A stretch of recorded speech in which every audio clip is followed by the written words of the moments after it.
Good afternoon and welcome to Game Connection. My name is Vasil Gospodinov.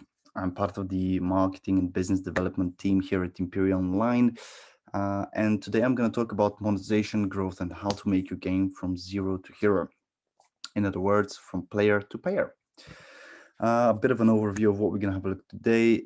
First, we're going to have a look at the categories. Then we're going to have a look at the methods, psychological factors that are always involved in monetization, and fine tuning those methods that essentially you are going to use. A little bit about Imperia Online before we begin. We are the largest game production studio in Bulgaria and one of the biggest in Southeastern Europe, with 27 games in our portfolio and 50 million players across these 27 games. We specialize in MMO games that are both on web and mobile. So therefore, the presentation today will mainly focus on in-app purchases as a method. I think the the reason why we are very confident that we can share such data and you know share it in general is because we're part of Steelfront Group, which is the largest group in the world for independent game studios. And as the group it is, we have a lot of different center of excellences, and Imperial Online happens to be the center of excellence for the live operations, which does include monetization and, of course, growth. Okay, so let's dig into it. Of course, we don't actually have a lot of time today, so I'm gonna be skipping through those bits that are not so connected to the in-app purchases. As I said, we're gonna focus on this. So for the first method, I know that everyone is familiar with it, are the premiums, so you can make your application paid. Usually, those type of games, they are on platforms like actually consoles to come think about it, such as PlayStation, Xbox, etc. And we do have actual experience with Codename Phantom and Balls as our games that are premium, but you would essentially we decided this isn't precisely what our way of monetization. After this, we have advertisement. So though the advertisements can come in for different subgroups: banners, interstitials, videos, and of course playables. Advertisements usually they're a great way to monetize in your game. However, they're mainly for games that are very simple mechanically. So usually those type of games are casual and hyper casual games, which we don't really specialize. We do have them, and Rocket Chameleon is actually one of those. But again, we specialize in MMOs, which advertisements are a little bit different there. You can have rewarded monetization as well. That's another way. Those can include video advertisements or some sort of other actions like installs, challenges, ratings, referrals to friends as well.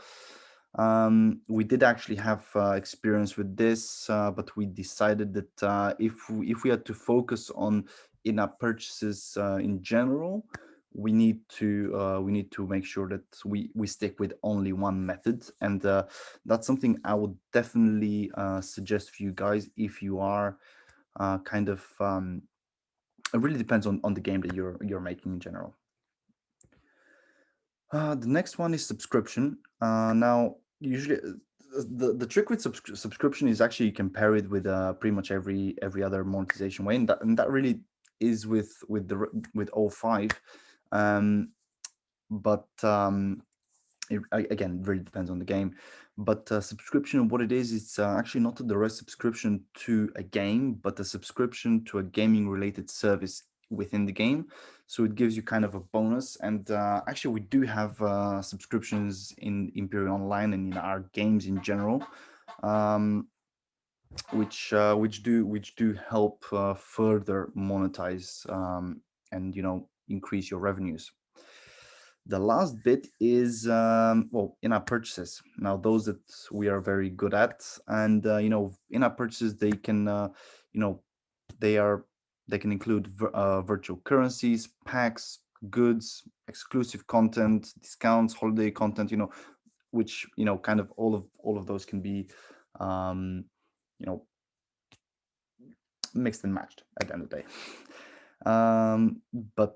Yeah, my first tip for you guys today would be that the key to a great monetization is to identify the important facts and then analyze these. This I'll actually elaborate on this a little bit later in my presentation when we speak about fine tuning the rewards and you understand what exactly I mean. But for now, let's have a look at the ways that we monetize at Imperia Online. So in general, we have 9 different ways that we monetize in Imperia Online, the game, essentially.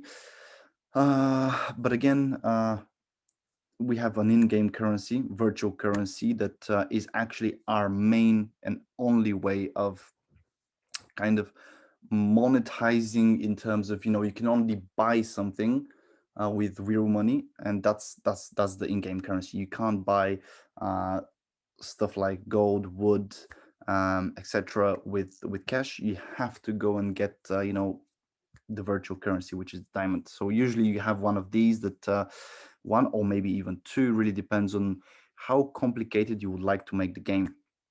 But we usually introduce it in the first in the tutorial, and very early generally. And one thing that of course you should always remember is that you should make micropayments, micropayment offers, because those type of micropayments, they become a habit. So those are very strong.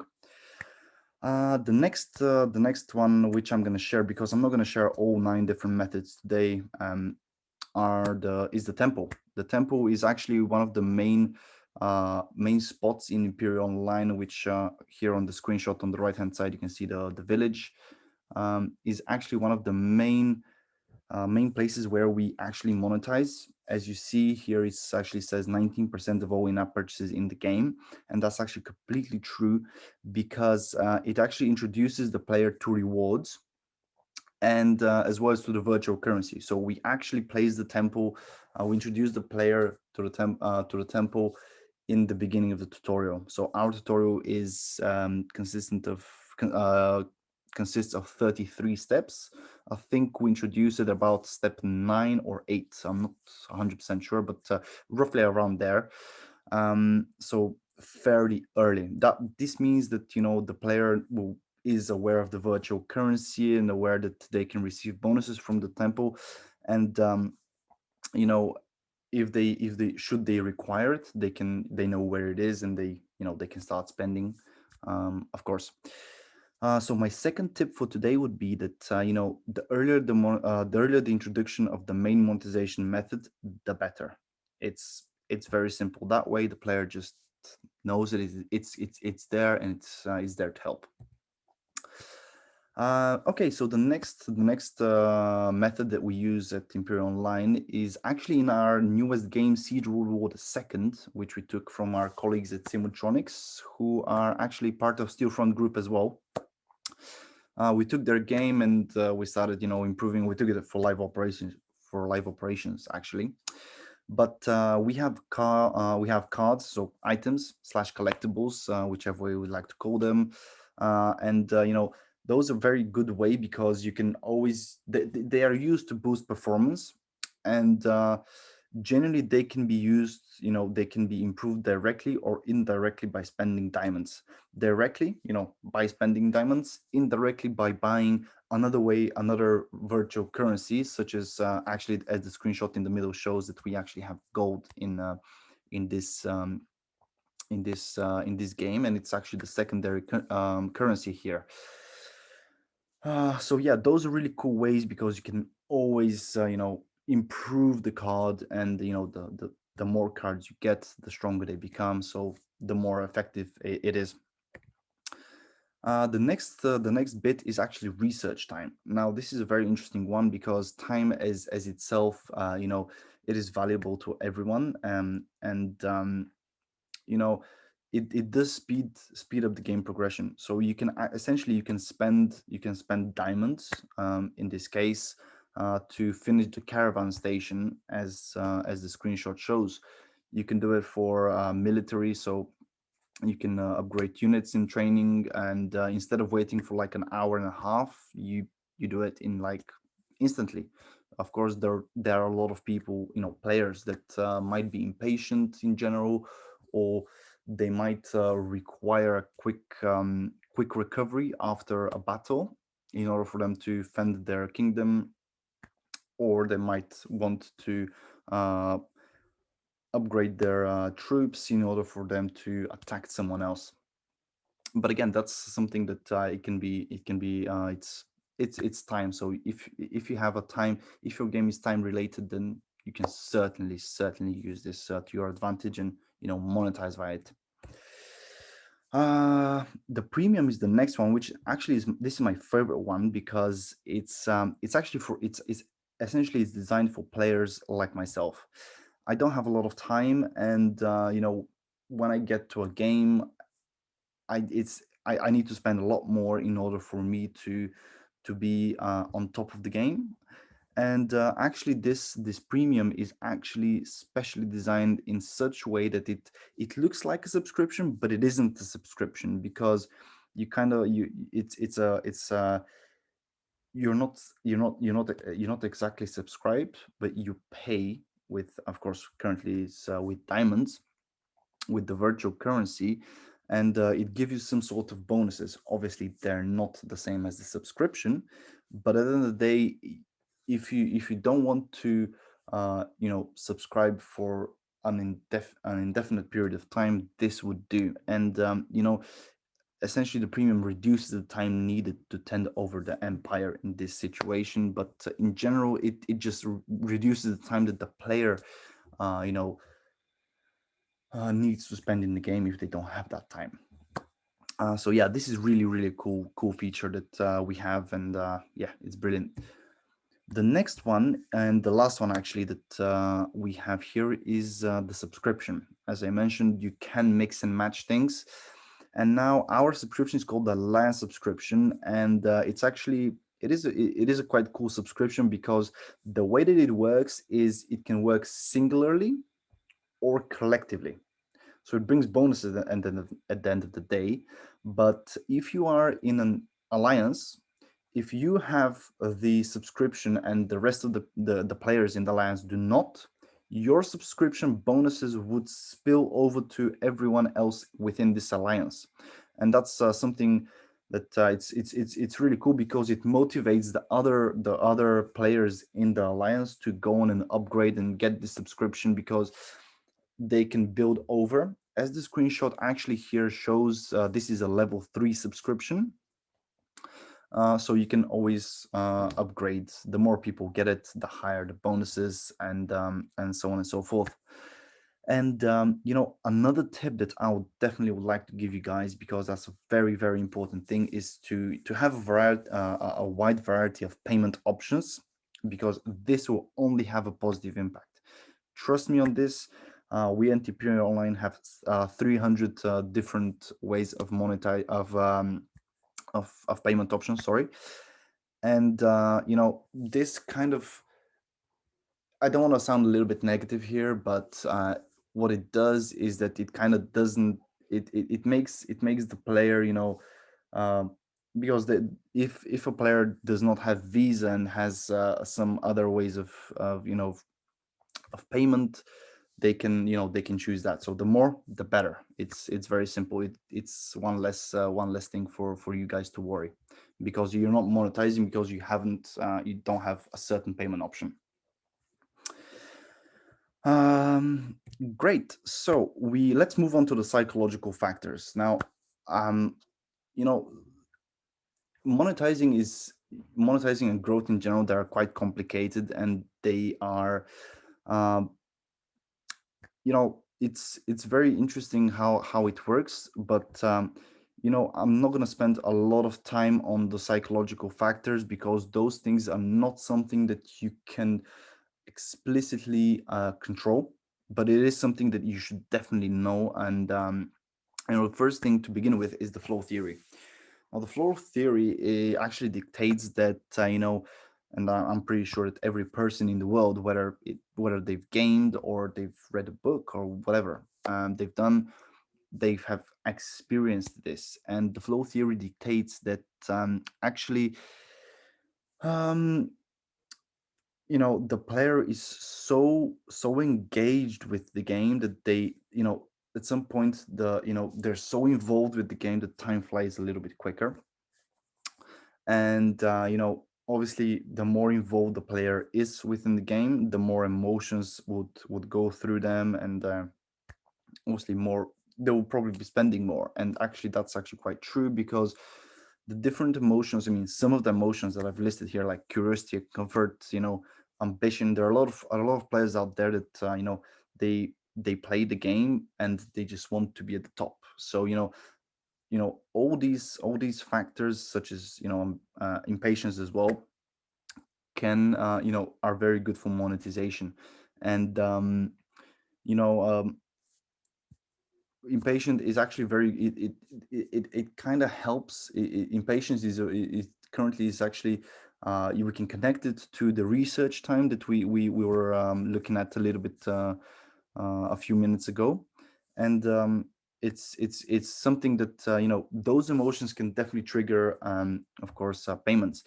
And actually, a funny thing that I was researching when I was doing this presentation back a couple of months ago, is about the impulse purchase. Uh, Obviously, I do not want to engage fully with the statistics I'm going to give you, because I'm not too sure how valid it is. But from what I looked at, the percentage was very high, and it said that for 2019, 80% of purchases in-app purchase games, games with in-app purchases, were impulse purchases. So I think this really shows that how how the psychological factors, how massive they are for a game to monetize. So yeah, you should definitely have a look into it. It's a very interesting topic. And so my last slide for today is for fine tuning the rewards. And now this is a very interesting one, because of course, as I mentioned in the beginning, you will gather a lot of data from your players, and whether that's retention, payments, whatever you think, you need to gather this data, sort it, segment it, and analyze it.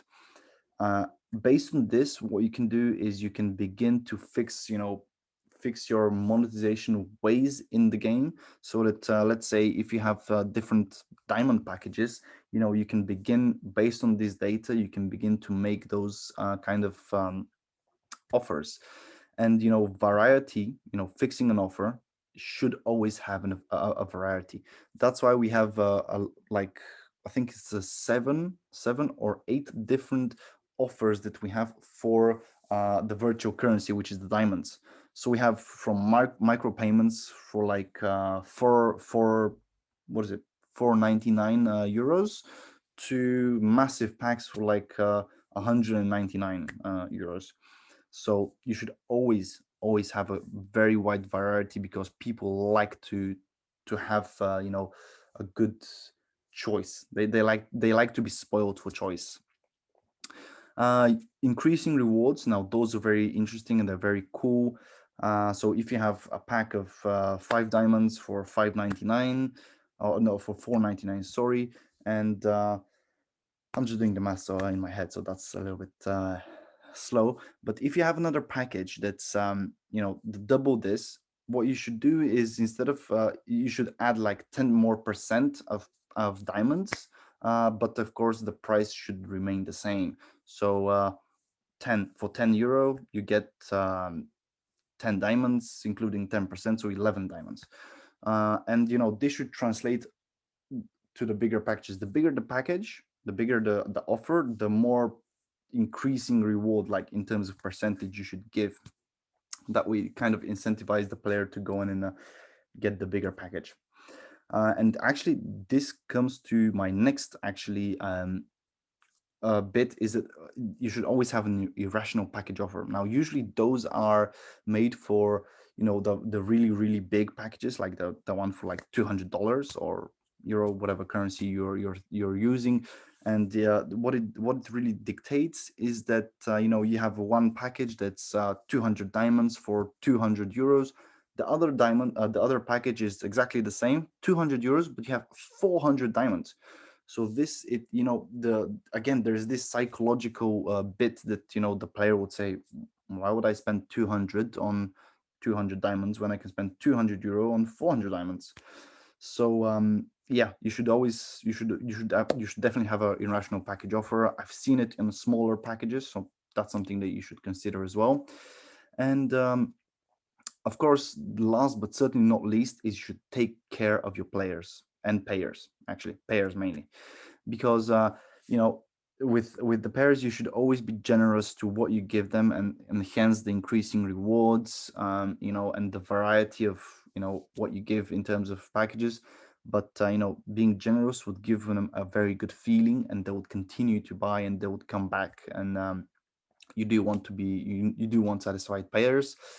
And for the whales, my last thing for me to say today is that you should definitely make sure that you have a special offer for your whales, but do have in mind that you should always keep the offer that they usually are buying for them, just in case they do not like what your special custom offer is. So because that can be actually a deal breaker essentially. So yeah, that's something you should definitely know. And I think my last tip for today is that each purchase must have a positive impact that is felt by the player. This is how you know that you've succeeded in monetizing your game at the best and at the fullest. Yeah, I really hope that these guys helped you guys. My name is Vasil Gospodinov, and I really hope that what I've given in terms of knowledge is a clear, and b is going to be helpful for you guys. If you have any questions, please do not be afraid to drop me an email, and I'll try answer those. Thank you very much, guys. Have a good day.